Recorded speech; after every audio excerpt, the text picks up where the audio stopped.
আসসালামু আলাইকুম ওয়া রাহমাতুল্লাহ। আশা করি আল্লাহ পাকের অশেষ মেহেরবানিতে সবাই ভালো আছেন। ধৈর্য ধৈর্য অত্যন্ত কঠিন একটা জিনিস। ধৈর্যের গাছে কাঁটা আর কাঁটা, কাঁটায় ভরপুর, কিন্তু ফল ফল অতি মিষ্ট। যদি আমরা ধৈর্য ধারণ করতে পারি, আমাদের জীবনে সফলতা চলে আসবে। আমরা যদি ধৈর্য ধারণ করতে পারি, আমরা সাকসেস পেয়ে যাব। শুধু তাই নয়, জান্নাতও পেয়ে যাব। সর্বোচ্চ সফলতা যে জান্নাত, সে জান্নাতও আমরা পেয়ে যাব যদি আমরা ধৈর্য ধারণ করতে পারি। আল্লাহ বলছেন, হে নবী, নবী হে, আপনি সুসংবাদ দিন ধৈর্যশীলদেরকে। যারা ধৈর্যশীল তাদেরকে সুসংবাদ দিতে বলছেন। কে বলছেন? মহান রব্বুল আলামিন বলেছেন। যত বড় বিপদ আসুক, যত কষ্ট আসুক, যত পেরেশানি আসুক, ধৈর্য ধারণ করুন, অপেক্ষা করুন। কারো বিরুদ্ধে বদনাম করবেন না, কারো বিরুদ্ধে কোনো কথা বলবেন না, কারো সমালোচনা করবেন না। সবাইকে মাফ করে দিবেন, ক্ষমা করে দিবেন, যে যাই বলুক। আপনাকে যদি কেউ খারাপ কথা বলে, আপনার প্রতি জুলুম করে, অন্যায় করে, অত্যাচার করে, আর আপনি যদি চুপ থাকেন, এর বিচার কে করবে? স্বয়ং আল্লাহ করবে, মহান রব্বুল আলামিন করবেন। হযরত আলী রাদিয়াল্লাহু আনহু বলেছেন, যদি কোনো ব্যক্তি চুপ থাকে তাহলে তার নীরবতাকে ভয় করুন, তার নীরবতাকে ভয় করুন। কারণ এর মামলা স্বয়ং আল্লাহ করবেন, বিচার স্বয়ং আল্লাহ করবেন, রায় স্বয়ং আল্লাহ দিবেন। অতএব এই যে চুপ চুপ থাকার ফজিলত বিশাল থেকে বিশাল। এবং যে আপনার বিরুদ্ধে কথা বলবে, যে অন্যায় করবে, অত্যাচার করবে, আপনি তাকে ক্ষমা করে দেন। এটাও আরো কঠিন কাজ। কঠিন কাজের সফলতা কঠিন আসে, তাই না? কঠিন কাজে যে সফলতা, সেটা অনেক বড় হয়, বিশাল হয়। আপনি যদি কাউকে ক্ষমা করতে পারেন, সেই ক্ষমা করার মাধ্যমে আপনি জান্নাত পেয়ে যেতে পারেন। নবী মুহাম্মদ সাল্লাল্লাহু আলাইহি ওয়াসাল্লাম মসজিদে বসেছিলেন, সাহাবীরাও ছিলেন। বললে, এখন যে ব্যক্তি প্রবেশ করবে সে জান্নাতি।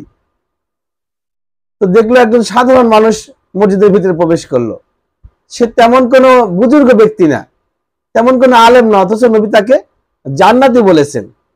পরদিন একই ঘটনা, একে একে 3 দিন পর পর 3 দিন একই ঘটনা ঘটলো।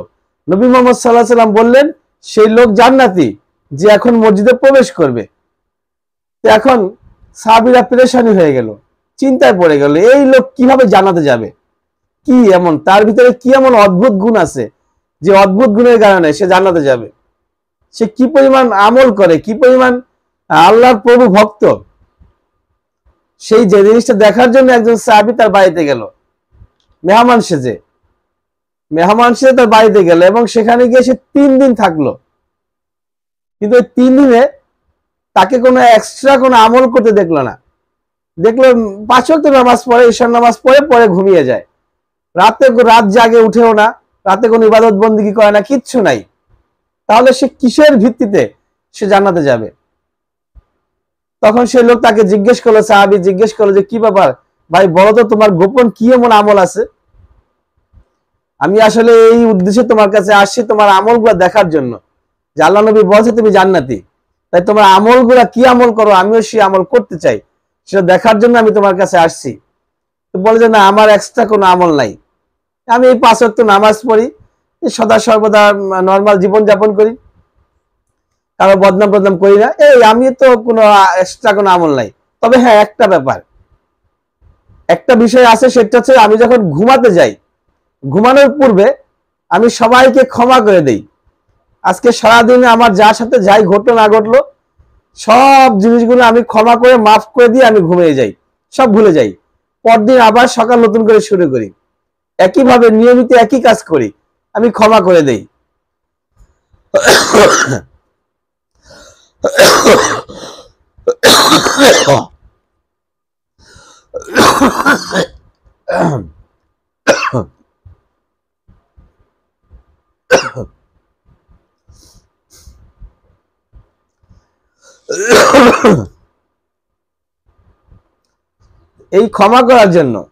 এই ক্ষমা করার জন্যই সেই ব্যক্তি জান্নাতি, তার এক্সট্রা আর কোনো আমল নেই।